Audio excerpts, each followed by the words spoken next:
Dong Dong N देर रात तक office की दीवारें साफ करती रहती है। वो कहती है कि भले ही बार क्रिएटिव को लोग ज्यादा सम्मान न दें, लेकिन उनकी टीम को खुद की इज्जत करनी चाहिए। उसकी मेहनत देखकर लू युआन उसे अगले दिन सुबह 10 बजे होने वाली मीटिंग में आने का मौका देता है। खुश होकर डोंग डोंग एन उससे पूछती है कि क्या उसे 3 साल पुरानी एक घटना याद है। लू युआन जवाब देता है कि उसे उतना ही याद है जितना उसे खुद याद है। अगले दिन डोंग डोंग एन मीटिंग के लिए पहुंचती है, लेकिन बीजिंग टाइम के हिसाब से 2 मिनट लेट हो जाती है।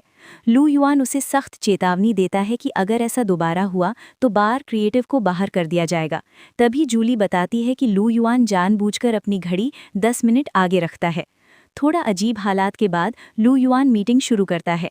मीटिंग में वो कई एड एजेंसियों को बताता है कि सॉस की एड कैंपेन के लिए एक और राउंड होगा और हर कंपनी को उनके आइडिया का भुगतान किया जाएगा।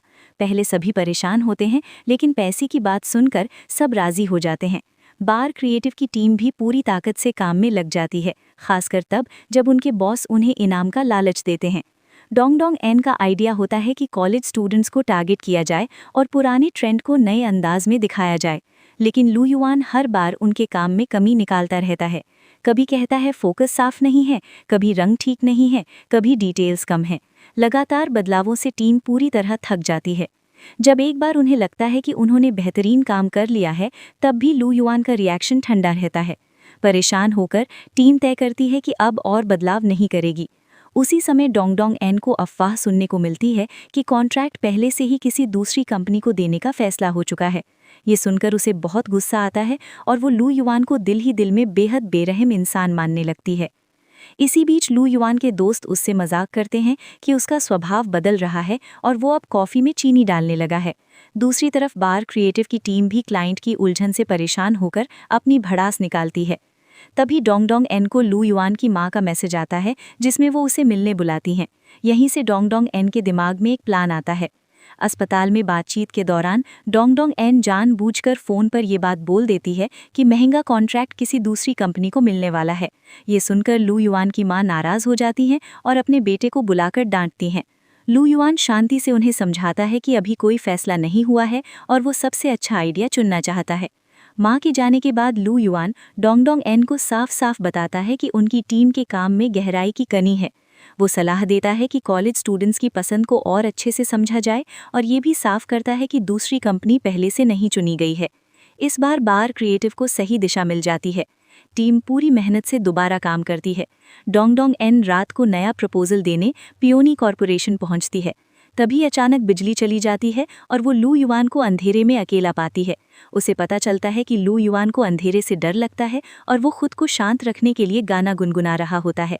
डोंग डोंग एन मजाक करते हुए फ़ोन की रोशनी से उसे बाहर ले जाती है। इसी दौरान दोनों के बीच एक अलग तरह की नज़दीकी बनती है। बाहर आकर डोंग डोंग एन पूरे भरोसे के साथ नया आइडिया समझाती है और कहती है कि वो 24 घंटे उपलब्ध रहेगी। तभी उसके फ़ोन की रिंगटोन बज जाती है, जिससे माहौल थोड़ा अटपटा हो जाता है। लू युआन प्रपोजल देखने चला जाता है। थोड़ी देर बाद जूली फ़ोन करके बताती है कि लू युआन ने कॉन्ट्रैक्ट बार क्रिएटिव को दे दिया है। पूरी टीम खुशी से झूम उठती है। बाद में लू युआन के दोस्त उससे पूछते हैं कि उसने इतनी छोटी और अनुभवहीन कंपनी को क्यों चुना। तब लू युआन 3 साल पुरानी सच्चाई बताता है। वो बताता है कि एक बिजनेस डिनर में डोंग डोंग एन ने, जो तब इंटर्न थी, उसे धोखा दिए जाने से बचाया था। उसने खुद ड्रग मिली शराब पी ली, उसके लिए खतरा मोल लिया और उसे फंसाने की साजिश से बाहर निकाला। इसी वजह से उसे अपनी नौकरी गंवानी पड़ी थी। लू युआन कहता है कि वही वजह है कि उसने बार क्रिएटिव को चुना, क्योंकि डोंग डोंग एन सिर्फ चालाक नहीं बल्कि जिम्मेदार और सच्ची इंसान है। डोंग डोंग एन को मिस्टर लियू से उसका एम्प्लॉय कार्ड और मेल कार्ड मिलते हैं। वो उसे पीएनई कॉर्पोरेशन का इंटरनल सिस्टम भी समझाते हैं और उसकी बैठी हुई आवाज़ के लिए गले की गोली देते हैं। तभी लू युआन का फ़ोन आता है और वो अचानक उसी घंटे डोंग डोंग एन की एड प्रपोजल प्रेजेंटेशन रख देता है, ताकि वो खुद को साबित कर सके। ये सुनकर डोंग डोंग एन घबरा जाती है, क्योंकि वो तैयार नहीं होती। वो तुरंत अपनी टीम के के मॉक्शू और शी को फ़ोन करती है। दोनों जल्दबाजी में उसे प्रपोजल के अहम पॉइंट समझाते हैं। के उसे बताता है कि उनका डिज़ाइन खाने के अनुभव, इस्तेमाल में आसानी, ले जाने की सुविधा और पर्यावरण के अनुकूल मटेरियल पर आधारित है। डोंग डोंग एन तेज़ी से नोट्स बनाती है। इतनी जल्दबाजी के बावजूद डोंगडोंगेन की प्रेजेंटेशन बहुत अच्छी जाती है। वो पूरे आत्मविश्वास से सवालों के जवाब देती है और समझाती है कि नई पैकेजिंग से मीट की क्वालिटी पर कोई असर नहीं पड़ेगा, बल्कि रिसर्च से इसे साबित भी किया जाएगा। वो ये भी बताती है कि नए मटीरियल से लागत थोड़ी कम होगी। मीटिंग में मौजूद लोग प्रभावित होते हैं और सैंपल की मांग करते हैं। उसकी टीम को राहत मिलती है। वहीं वैंग ज़ीजियान दूसरों से कहता है कि डोंगडोंगेन की परफॉर्मेंस उन अफवाहों को बंद कर देगी कि उसे काम किसी पहचान की वजह से मिला है। दूसरी तरफ बार क्रिएटिव की टीम स्टूडियो में इंस्टेंट नूडल्स खा रही होती है और सोच रही होती है कि डोंगडोंगेन भूखी होगी, लेकिन डोंगडोंगेन लौटते वक्त पियनी की कैंटीन से झींगे, रिब्स और पोक लेकर आती है। खाना खाते वक्त के मॉक्शू पैसों की हालत को लेकर दुखी होता है, लेकिन टीम उसे समझाती है कि उनका साथ पैसे से ज़्यादा ज़रूरी है। उसी दौरान पियनी में पता चलता है कि लेसिफू रिटेल ग्रुप के मिस्टर जैंग ने अपनी विजिट अगले ही दिन कर दी है। वैंग ज़ीजियान बाहर जा रहा होता है, इसलिए लू युआन को खुद रिसीव करना पड़ता है। डोंगडोंगेन ये सुनकर खुद आगे आती है और मदद की पेशकश करती है। लू युआन उसे बताता है कि मिस्टर जैंग बहुत अहम क्लाइंट है और उनकी कंपनी के साथ पूरे देश में स्टोर्स के लिए एक्सक्लूसिव डील बहुत ज़रूरी है। लू युआन उस पर भरोसा करके उसे ये जिम्मेदारी दे देता है।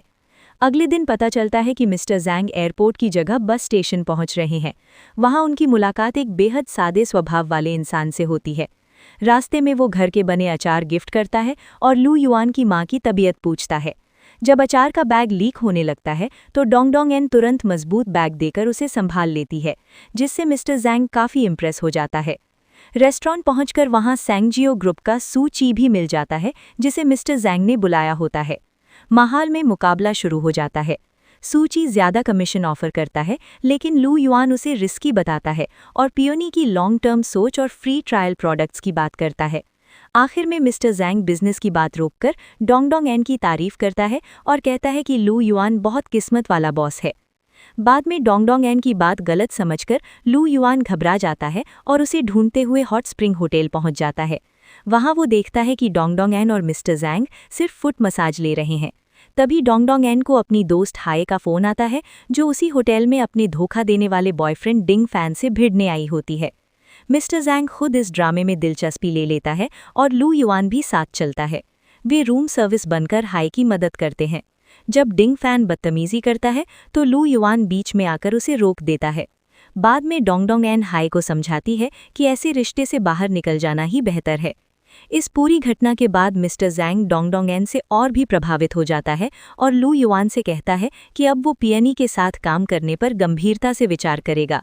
होटल से देर रात निकलते वक्त डोंगडोंगेन और लू युआन को साथ देखकर ऑफिस में अफवाहें फैलने लगती हैं। कुछ समय बाद स्टूडियो की हालत फिर खराब होने लगती है।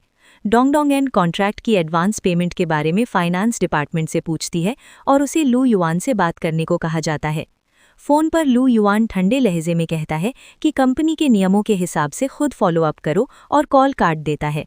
जब डोंगडोंगेन ये बात के मॉक्शू को बताती है तो वो इसे डांट नहीं बल्कि खास भरोसा मानता है और कहता है कि यही संकेत है कि बार क्रिएटिव का भविष्य उज्जवल होने वाला है।